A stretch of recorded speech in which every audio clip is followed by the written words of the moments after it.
o nosso assunto hoje são os domínios morfoclimáticos do Brasil. Quando se pensa na ideia de domínios morfoclimáticos, a gente tem que entender o que esse conceito está passando para a gente, o que seriam esses domínios morfoclimáticos. Então, eu coloquei um conceito para a gente aqui no nosso slide que fala o seguinte, que os domínios morfoclimáticos eles devem ser entendidos como sistemas em equilíbrio, em que se verifica a interação e interdependência dos elementos da natureza. E aí, quais seriam esses elementos da natureza? No caso, relevo, clima, solo, vegetação e hidrografia. Então, a ideia do domínio morfoclimático é que exista esta interação, esta interdependência entre todos esses elementos, como se existisse uma harmonia entre esses elementos da natureza. É quando eu observo lá uma determinada paisagem e nessa paisagem eu consigo perceber aqui que existe essa interação, que relevo, clima, solo, vegetação e hidrografia, elas estão caminhando em sintonia. Claro que dentro de um domínio morfoclimático, um destes elementos ele acaba se destacando um pouco mais do que os outros. Porém, tem sempre que existir uma harmonia. Por quê? Se eu altero um desses elementos, com certeza os demais também serão alterados. Se eu altero, por exemplo, o elemento solo, ao alterar o elemento solo, eu vou alterar também o elemento vegetação, já que a minha vegetação ela vai ter problemas, já que o solo foi alterado, posso ter ocorrido ali a perda de nutrientes do solo, então isso vai influenciar do tipo de vegetação que eu vou ter nesse local e eu deixo de ter essa interdependência. Então, a partir de agora, sempre que a gente escutar este termo, domínios morfoclimáticos, a gente sabe que trata-se, então, de uma interação entre elementos da natureza. E aí, se a gente quiser detalhar esses elementos, é o que nós colocamos no slide. Relevo, clima, solo, vegetação e hidrografia. No caso do território brasileiro, eu tenho que conhecer os domínios morfoclimáticos que aparecem no nosso território e a localização de cada um destes domínios. Então, isso é extremamente importante. Por quê? Quando aparece lá numa questão falando de domínio amazônico, domínio do Cerrado, domínio da Caatinga, eu tenho que saber a localização desse domínio dentro do nosso território aqui. Então, isso é interessante, importante aqui para a gente. Por isso, esse mapa colocado aqui no nosso slide. Então, quando eu penso nos tons de verde mais claros aqui no mapa, representado pelo cursor do mouse aqui para a gente visualizar, e vou na minha legenda, eu percebo que aqui eu tenho o domínio amazônico. Então, o domínio amazônico, ele coincide no território brasileiro com as áreas equivalentes lá ao clima equatorial. Então, se a gente fez na aula anterior o mapa do Brasil com a localização dos tipos climáticos aqui do Brasil, é interessante associar o domínio morfoclimático com o tipo climático que a gente viu na aula anterior. Então, o domínio amazônico ele seria o equivalente ao clima equatorial. Quando eu pego as áreas que estão em amarelo aqui no meu mapa e vou na minha legenda, vou perceber que aqui eu tenho o domínio do Cerrado. E o domínio do Cerrado ele é equivalente para a gente às áreas de clima tropical, ou o clima que eu chamei lá de tropical típico, que é as características de verão chuvoso, inverno seco. Então, a característica principal do clima tropical ela é representada pelo domínio morfoclimático do Cerrado. Quando eu pego as áreas aqui com tom de rosa, um rosa bem clarinho, corresponde para a gente aqui ao domínio da Caatinga. E este domínio da Caatinga, ele será equivalente ao nosso mapa da aula anterior dos climas do Brasil, ao clima semiárido. E aí, à medida que a gente for detalhar aqui as características de cada um desses domínios, a gente vai entender o porquê do domínio da Caatinga corresponder lá às áreas de clima semiárido. Então, a faixa litorânea aqui do meu mapa correspondendo ao domínio morfoclimático dos mares de morro. Então, os mares de morro é o equivalente ao nosso clima tropical litorâneo. Então, o tropical litorâneo são as áreas em que eu tenho o domínio morfoclimático dos mares de morro. E, chegando à região sul do Brasil, na região sul eu tenho um clima subtropical. Só que na região sul eu vou ter aqui a ocorrência de dois domínios morfoclimáticos. Eu tenho o domínio morfoclimático das pradarias e tenho também o domínio morfoclimático das araucárias, que é o tom de verde mais escuro presente aqui no meu mapa. Então, na região sul, domínio das araucárias e domínio das pradarias. Porém, eu tenho também uma área em branco aqui no meu mapa. Então, essa área que está em branco aqui no mapa, ela vai representar qual domínio morfoclimático? Nenhum. Ela está representando o que eu chamo de faixa de transição. Por que faixa de transição? Quando eu observo, por exemplo, aqui o domínio amazônico com o domínio do cerrado, entre o domínio amazônico e o domínio do cerrado, eu tenho essa área em branco, que é a faixa de transição. Então, na faixa de transição, eu encontro elementos tanto do domínio amazônico como do domínio do cerrado. E aí pode aparecer até elementos de um outro domínio aqui também. Posso encontrar elementos que correspondam ao domínio da caatinga aqui na faixa de transição. Então, na faixa de transição, eu tenho elementos de 2 ou mais domínios morfoclimáticos presentes. Então, é a transição entre um domínio e outro, que está representado no mapa nos tons em branco. E ainda, nessa definição dos domínios morfoclimáticos, o que acontece? Existe a interação dos elementos da natureza, porém, um desses elementos que eu coloquei lá no primeiro slide, ele acaba se destacando mais do que os outros. E aí, um dos que mais aparece em destaque é exatamente o elemento vegetação. Por quê? Porque ele é o mais frágil e é o que mais sofre com as alterações do ser humano, as alterações antrópicas. Então, quando eu observo uma paisagem, e nessa paisagem o elemento vegetação, que é mais visível para as pessoas, eu consigo enxergar algum tipo de problema na vegetação, provavelmente os demais elementos, solo, hidrografia, clima, relevo, também terão algum tipo de alteração que está influenciando no elemento vegetação. Então, normalmente, quando eu encontro lá uma vegetação homogênea em uma determinada área, isso pode ser um indicativo, pode significar que ali existe uma homogeneidade entre os demais elementos da natureza. Clima, relevo, hidrografia, solo, enfim. Então, quando a vegetação se mostra homogênea, eu posso inferir, digamos assim, que os demais elementos estão, sim, promovendo essa interação e essa interdependência, que é o que define para a gente os domínios morfoclimáticos.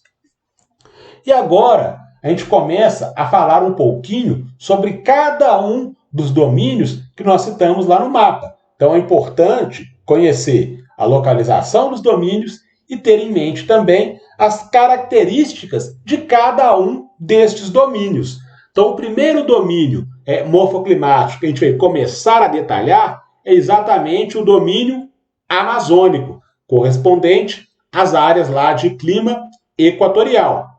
Então, esse domínio ele é formado, em sua maior extensão, por terras baixas. São raros os pontos de altitudes elevadas. Então, eu vou perceber, dentro do domínio amazônico, que eu não tenho áreas lá com a presença de um relevo com grande altitude. Então, as terras elas são planas. Eu tenho a vegetação, o elemento vegetação, ele sim será uma vegetação de grande porte, a vegetação arbórea. Porém, o relevo ele não apresenta, então, terras com grandes elevações. Então, as altitudes mais elevadas no domínio amazônico, elas aparecem muito pouco, quase inexistente na área que é abrangida pelo domínio amazônico. Então, à medida que a gente for falando das características de cada um dos domínios, eu vou tentar associar exatamente os elementos que nós citamos que compõem o domínio. Então, a gente vai falar do clima, do relevo, da vegetação, do solo, da hidrografia. Então a gente vai tentar falar um pouquinho sobre cada um desses elementos dentro dos domínios morfoclimáticos. Então no domínio amazônico a gente já viu que eu não tenho terras com grandes elevações, então são raros os pontos de altitudes consideráveis aí no domínio amazônico. No elemento vegetação, a floresta amazônica ela vai se destacar pela questão das árvores serem de grande porte, e eu tenho o elemento marcante desse domínio, a própria floresta amazônica, e aí a vegetação ali, ela possui as folhas que eu chamo de latifoliadas. Então, acho que nós já comentamos isso aí em aulas anteriores. A vegetação latifoliada é aquela vegetação em que eu tenho as folhas mais largas, as folhas maiores, que facilitam a absorção da radiação solar, consequentemente facilitam lá o processo de fotossíntese. Então isso é comum na vegetação, no elemento vegetação dentro do domínio amazônico. Lembrando que como a área é de clima equatorial, eu tenho temperaturas muito elevadas. Então as folhas elas são mais largas, exatamente para facilitar aqui essa questão da radiação solar e esse processo de fotossíntese. Quando eu parto para o próximo elemento do domínio amazônico, que é o elemento hidrografia, eu posso considerar que a hidrografia do elemento do domínio amazônico, melhor dizendo, a hidrografia ela é rica e as águas fluviais, as águas dos rios, elas são divididas em dois tipos.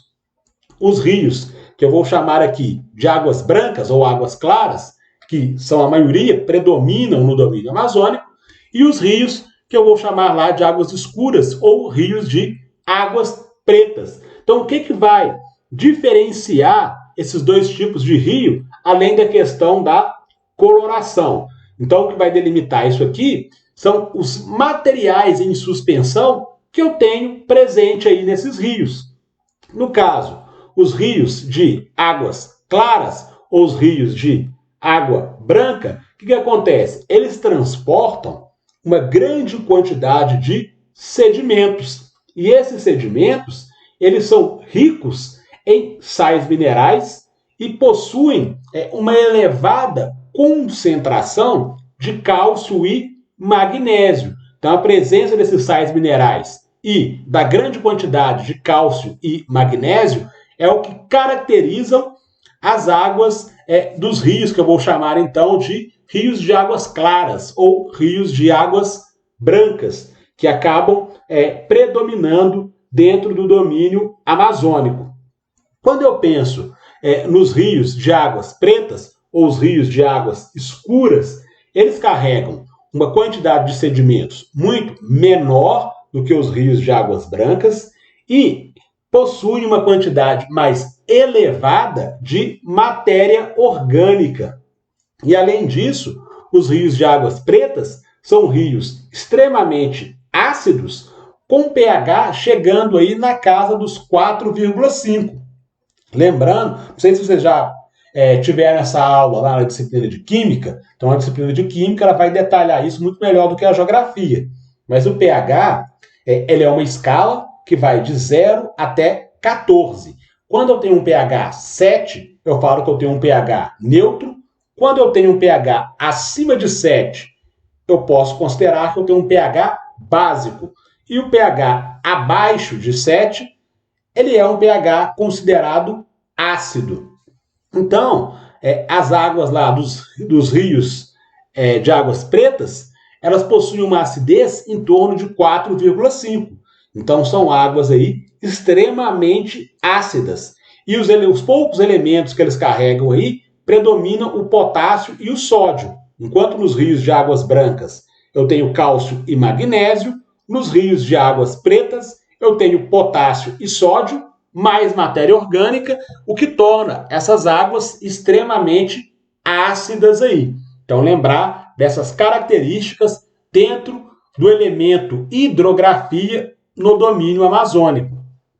Ainda dentro do elemento hidrografia, eu posso falar aqui a piscosidade. O que é a piscosidade? Trata-se da presença de peixes. Então, a presença de peixes, ela é, em geral, elevada. Então tem uma grande quantidade de rios dentro do domínio amazônico, que a gente acabou de detalhar aqui essa situação da diferenciação dos rios de águas claras e os rios de águas escuras, grande presença, então, de peixes dentro do elemento hidrografia. Quando eu penso no elemento solo, os solos são, em geral, de baixa fertilidade e é a própria floresta amazônica que vai garantir a reposição de minerais e matéria orgânica. Então, aqui é importante a gente prestar atenção no seguinte aspecto. Se a vegetação no domínio amazônico é uma vegetação de grande porte, a vegetação que eu estou chamando de arbórea, como que eu consigo ter uma vegetação de grande porte, sendo que o solo possui baixa fertilidade? Seria um pouco incoerente. Só que aí entra um aspecto importante, que é o seguinte: essa vegetação de grande porte, ela fornece nutrientes e a própria matéria orgânica. Quando eu tenho lá árvores com as folhas que começam a cair, as folhas caducas, essas folhas, ao caírem, elas repõem nutrientes e matéria orgânica para o solo. E esse solo, ele possui baixa fertilidade em função de uma outra característica que tem a ver com o regime de chuvas. Dentro do clima equatorial, chove bastante, então a imagem aqui do slide mostra exatamente essa situação do volume de chuvas que eu tenho no domínio amazônico. Então, como chove muito, essa água ela infiltra em grande quantidade também no solo. Quando essa água infiltra no solo, ela promove lá um processo chamado de lixiviação. Então, a lixiviação é a retirada dos nutrientes do solo em função do grande volume de água que penetra no solo. Então, assim, a água penetrando aí no solo, isso é importante, auxilia na fertilidade. Só que quando ela é em excesso, que nem acontece no domínio amazônico, aí ela acaba retirando esses nutrientes.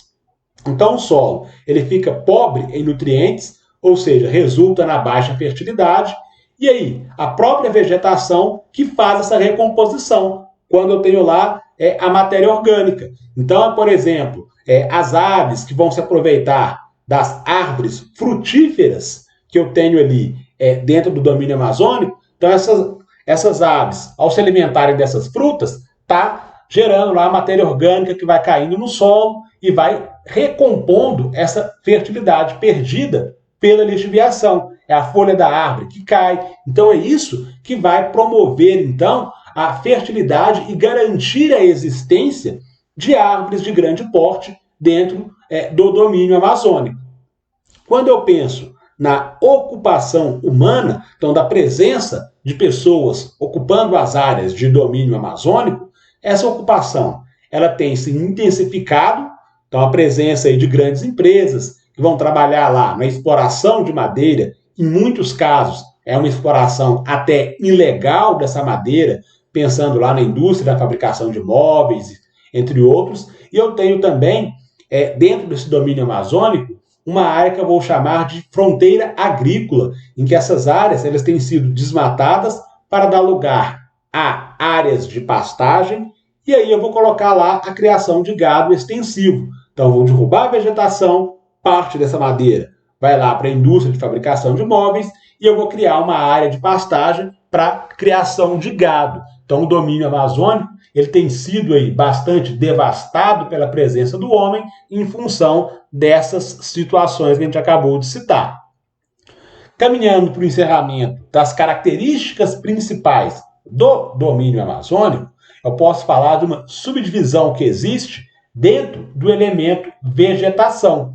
Então, a vegetação do domínio amazônico, ela pode aparecer lá para a gente, que eu vou chamar de mata de igapó, mata de várzea e mata de terra firme.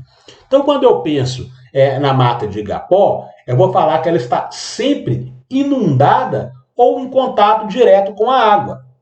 Já que a gente comentou no iniciozinho do domínio amazônico que as terras do domínio amazônico são terras baixas, eu não tenho grandes elevações aí do relevo dentro do domínio amazônico, isso faz com que boa parte da vegetação fique alagada nos períodos aí de chuva. E como chove praticamente o ano inteiro, essa vegetação ela tem que se adaptar a questão da inundação. Então, a mata de igapó, ela suporta ficar aí submersa ou em contato com a água do rio durante longos períodos de tempo.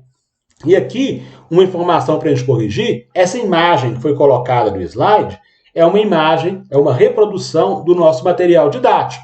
E aqui ele está colocando a mata de várzea submersa. Então, a mata de várzea aqui é ela que está inundada. E a mata de igapó, parte dela pelo menos, está fora das áreas alagadas. Então, aqui a gente tem uma inversão nessa nomenclatura. O lugar em que está a mata de igapó, aqui, na verdade, é a mata de várzea, e no local em que eu tenho a mata de várzea, aqui é que seria a mata de igapó. Então, na hora que vocês pegarem o material didático e forem aí estudar para as nossas avaliações, fazer essa troca, fazer essa substituição da nomenclatura. No local, no lugar da mata de várzea, substituir por mata de igapó, e na mata de igapó, substituir por mata de várzea. No caso, a mata de várzea, ela se adapta às inundações, porém, em algumas épocas do ano, principalmente nos períodos de cheia. Apesar de chover o ano inteiro, tem algumas épocas em que esse volume de chuva ele é mais considerável. E aí, a mata de várzea, ela consegue se adaptar nesses períodos à questão de sobreviver ali parcialmente inundada. E, por fim, eu tenho as áreas de terra firme, a mata de terra firme, que aí, nesse caso, ela está completamente livre das cheias dos rios.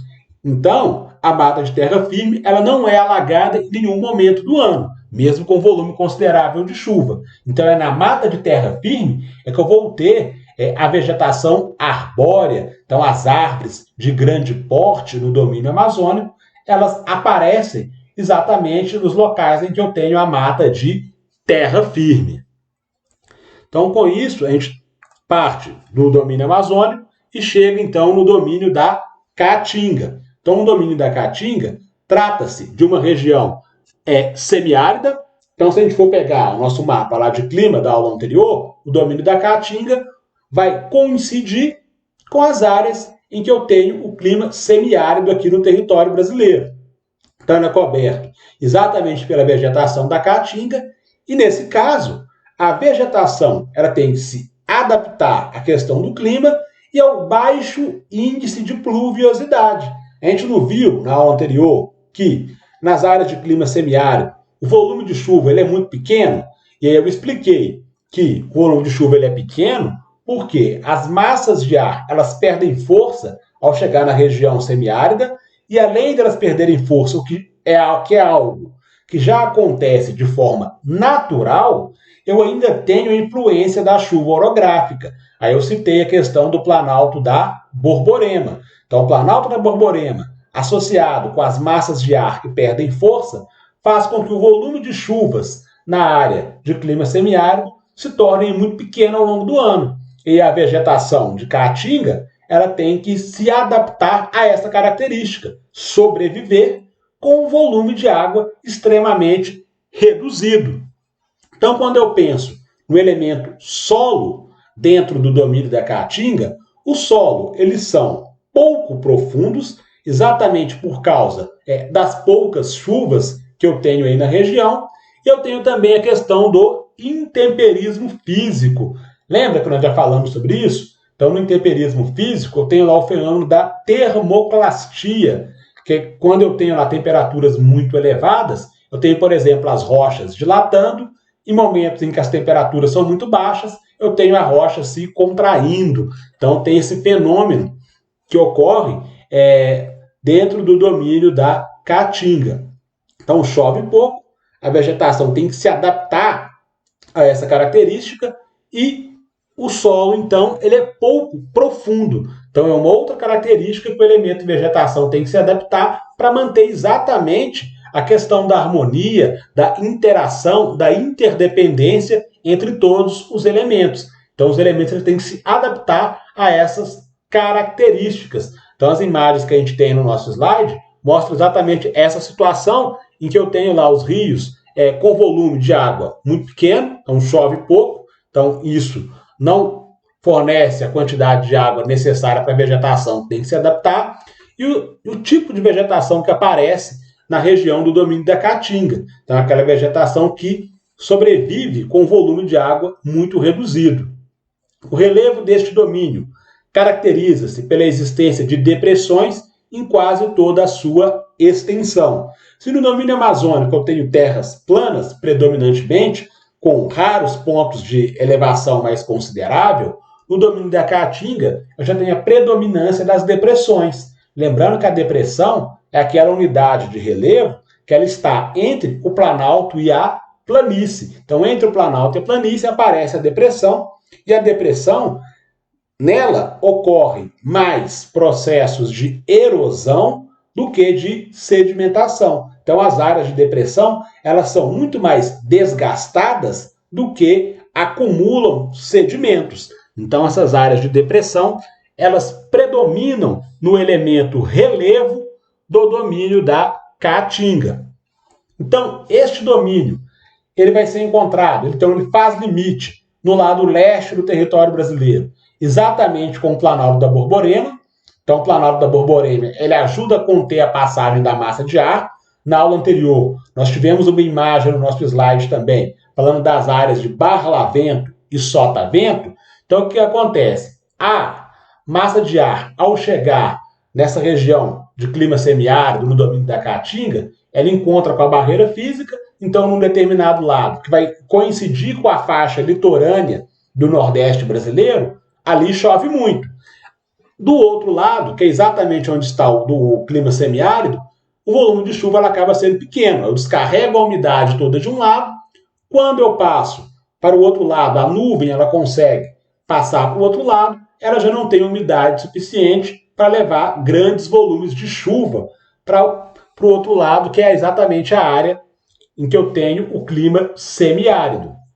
Então, esse domínio ele se limita no leste com o Planalto da Borborema e a Chapada Diamantina ao lado sul. Ou seja, eu tenho o relevo exatamente colaborando para que o volume de chuvas se torne pequeno na área em que eu tenho o domínio da Caatinga.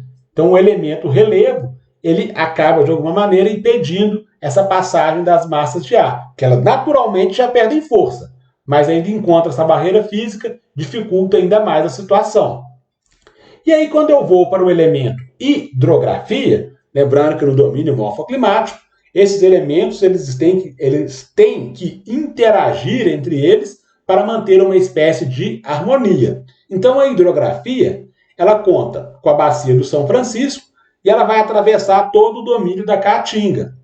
Já devem ter acompanhado em algum momento, alguma notícia, visto na televisão, lido em algum local, falando lá sobre o processo de transposição do Rio São Francisco. O que seria essa transposição do Rio São Francisco? É exatamente pegar o curso do Rio São Francisco e fazer com que ele passe exatamente nessa área semiárida, em que eu tenho o domínio da Caatinga, levando, então, água para a população brasileira que vive nessa área semiárida. Então, o projeto é interessante, só que aí a gente vai discutir isso, na verdade, no volume 4, a gente vai ver que tem uma série de problemas quando eu faço esse tipo de situação, de mudar o curso do rio para levar água, então, para a região de clima semiárido. Então, esse é o objetivo da transposição do Rio São Francisco. E aí, eu não vou adiantar isso agora, a gente vai ver no volume 4, que quando eu faço essa situação, outros problemas vão surgir aí ao longo do caminho. Então, a gente vai detalhar esse processo de transposição do São Francisco no próximo volume aí do nosso material didático. Mas só para que a gente tenha essa ideia do elemento hidrografia, o objetivo do governo federal era esse: mudar o curso, levando água para as áreas de clima semiárido. É comum no domínio da Caatinga a presença dos inselbergs. O que é um inselberg?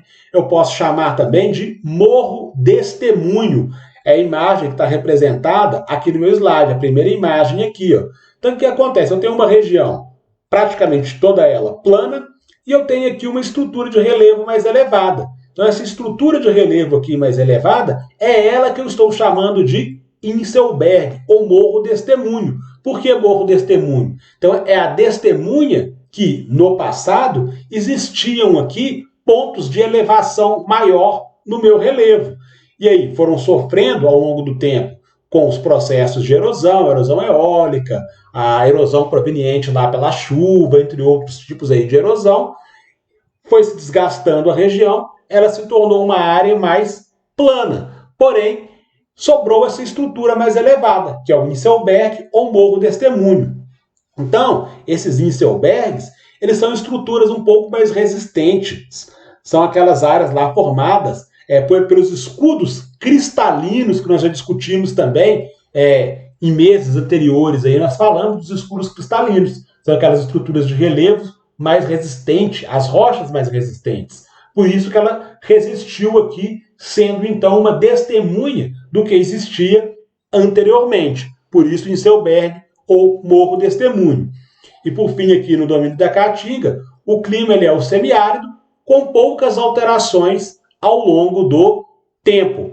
Ou seja, por mais que eu tenha lá a passagem do tempo, muito pouca mudança acaba ocorrendo, exatamente porque eu tenho a escassez das chuvas, então o volume de água ele é pequeno, então ele não consegue fazer com que ocorra uma diversificação dos demais elementos no domínio da Caatinga. Eu não consigo ter uma vegetação de grande porte, que nem eu tenho no domínio amazônico, porque isso iria exigir volumes de água mais considerável para a vegetação, o que o domínio da Caatinga acaba não fornecendo aí para a gente.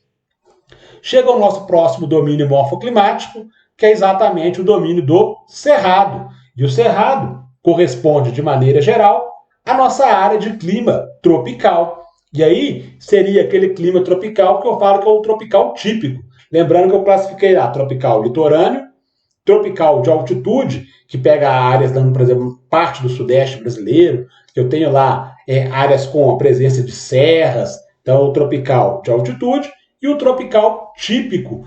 Então, o domínio do Cerrado ele aparece exatamente nessa área de clima tropical. No conjunto, este domínio pode ser considerado aí muito monótono. O que seria isso? Então, se eu fizer uma viagem cruzando a área de domínio do Cerrado, eu vou perceber que a paisagem que eu vou visualizar ali, ela muda muito pouco. Então, percorrendo aí o domínio do Cerrado, eu vejo muito pouca variação dentro dos elementos que compõem este domínio morfoclimático. Daí, falar que esse domínio é considerado, então, muito monótono. Quando eu penso no próximo elemento deste domínio, que é o elemento solo, eu posso falar que os solos eles são pobres e ácidos. E o fato dos solos serem pobres e possuírem elevado nível de acidez faz com que eu tenha uma característica muito interessante no domínio do Cerrado, que é o que está representado para a gente nessa segunda imagem aqui do slide. Então, essa árvore que eu tenho aqui, a gente consegue perceber que o tronco dessa árvore ele está todo retorcido.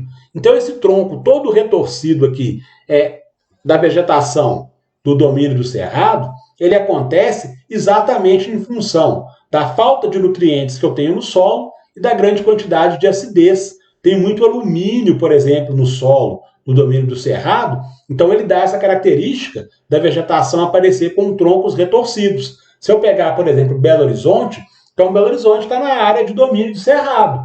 Então é comum a gente observar aqui na cidade várias árvores que apresentam essa característica de terem lá troncos todos retorcidos. Então esses troncos retorcidos têm a ver com a falta de nutrientes do solo, então está empobrecendo o meu solo, e da questão da acidez também presente ali naquele solo.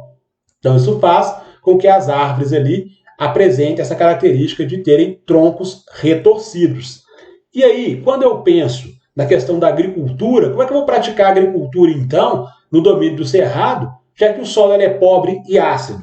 E aí eu tenho que usar uma característica que é a melhoria, a correção da acidez desse solo através de um método artificial, que é chamado de calagem. Então, a calagem ela é a introdução de nutrientes no solo para corrigir esse problema aí da pobreza do solo. Então, eu vou introduzir lá o calcário, principalmente, para recompor ali os nutrientes do solo, dentro do domínio do Cerrado, para conseguir, então, praticar a agricultura dentro deste domínio morfoclimático. observa-se nesse domínio, em relação agora ao elemento hidrografia. Eu tenho baixa densidade hidrográfica, então os rios que aparecem no domínio do Cerrado, eles são, na grande maioria, afluentes de outros rios, principalmente o Rio Amazonas e os rios aí Paraná e Paraguai. Então, esses rios eles são perenes, lembrando que um rio perene é aquele rio em que não seca em nenhuma época do ano, só que apesar dele não secar, o que acontece? Ele é marcado pelo período seco do inverno. Então, no inverno, o volume de água ele reduz bastante. Então, não chega a secar, porém, o volume de água nos rios ele acaba se reduzindo aí de forma bastante considerável. Então, o que está mostrando é essa imagem que está no nosso slide. Então, a linha que está em amarelo aqui está representando exatamente os divisores de água, e esses divisores de água eles estão no domínio do Cerrado. Então, aqui nos divisores, que são as partes mais elevadas do meu relevo, em que eu tenho as áreas de nascente dos rios. Então, eu tenho as nascentes aqui, e essas nascentes elas vão chegar aonde? Ao rio principal, que aí vai ser ou o Rio Amazonas, o Paraná, o Paraguai. Então, são afluentes desses rios aí em que eu vou ter no domínio do Cerrado. Quando eu penso na ocupação humana, essa ocupação humana ela tem sido cada vez mais intensificada ao longo do tempo, principalmente depois lá dos anos 80. Então, já que eu comentei que o domínio do Cerrado está dentro do clima tropical, pega essa área aqui do Sudeste, o Sudeste do país são as áreas em que eu tenho lá a maior densidade populacional. Então, boa parte da população brasileira vive na região Sudeste. Então, a ocupação humana ela é muito intensa, contribuindo aí, então, para a degradação deste domínio morfoclimático. Então, tenho que lembrar dessas características no domínio do Cerrado. Chego, neste momento, aos nossos exercícios. Então, na primeira questão, falo o seguinte para a gente. Leia as assertivas abaixo sobre o domínio morfoclimático amazônico. 1. A floresta amazônica, ou latifoliada, é o elemento marcante deste domínio. 2. A hidrografia é rica e as águas fluviais são divididas em dois tipos, os rios de águas brancas e os rios de águas pretas. 3. Os solos são, em geral, de alta fertilidade, com a presença de minerais e abundantes quantidades de matéria orgânica. Diante do exposto, pode-se afirmar que, entre os 3 itens que apareceram aqui para serem analisados, eu posso considerar que o item 1 ele está correto. Então, se você voltar lá no comecinho dos nossos slides, a gente fala exatamente isso, que a floresta amazônica ou latifoliada, com as folhas largas lá que facilitam a fotossíntese, então isso é uma característica predominante dentro do elemento amazônico. Então, o item 1 ele está correto, a hidrografia é rica e as águas fluviais são divididas em 2 tipos, nós falamos, os rios de águas brancas ou águas claras e os rios de águas pretas ou águas escuras. Então, a gente, inclusive, explicou a diferenciação dessa coloração, por que existe essa diferenciação da coloração da água dos rios lá do domínio amazônico. E o item 3, então 1 e 2 correto, e o item 2 fala que os solos são de alta fertilidade. Aqui eu já tenho problema. Eu comentei que os solos eles são pobres exatamente por causa da lixiviação, da água que vai infiltrando aí no solo, retirando nutrientes. Então, os solos são de alta fertilidade? Não. A gente viu que a própria vegetação é que recompõe parte dessa fertilidade com a matéria orgânica. Então, a presença de minerais é abundante e a quantidade de matéria orgânica. Não, ela não é abundante, ela é recomposta pela própria vegetação. Então, itens 1 e itens 2 estão corretos aí. E eu tenho assertivas 1 e 2 como corretas na letra B de bola. Então, na questão número 1, marcamos a letra B. Questão número 2, tem um texto aqui para a gente que fala o seguinte. A conservação desse domínio morfoclimático é fundamental em razão de ele apresentar uma diversidade de formações vegetais, que abrange estratos arbustivos, arbóreos e herbáceos, com veredas e importantes matas ciliares. Seus solos têm uma característica marcante, são predominantemente ácidos. Preservar seus recursos hídricos é essencial, pois em relação aos aspectos hidrológicos, abarcam os divisores de água de bacias hidrográficas vitais para o Brasil, nos planaltos, nas encostas das serras e nos topos dos chapadões sedimentares. Nascem rios que seguem para o norte, unindo-se à bacia amazônica, os que seguem para o leste são afluentes do Rio São Francisco, os que se dirigem para o sul e o sudoeste ajudam a formar os rios Paraná e Paraguai. Então, o domínio descrito corresponde ao domínio das caatingas, dos mares de morro, dos cerrados, das araucárias ou do domínio amazônico.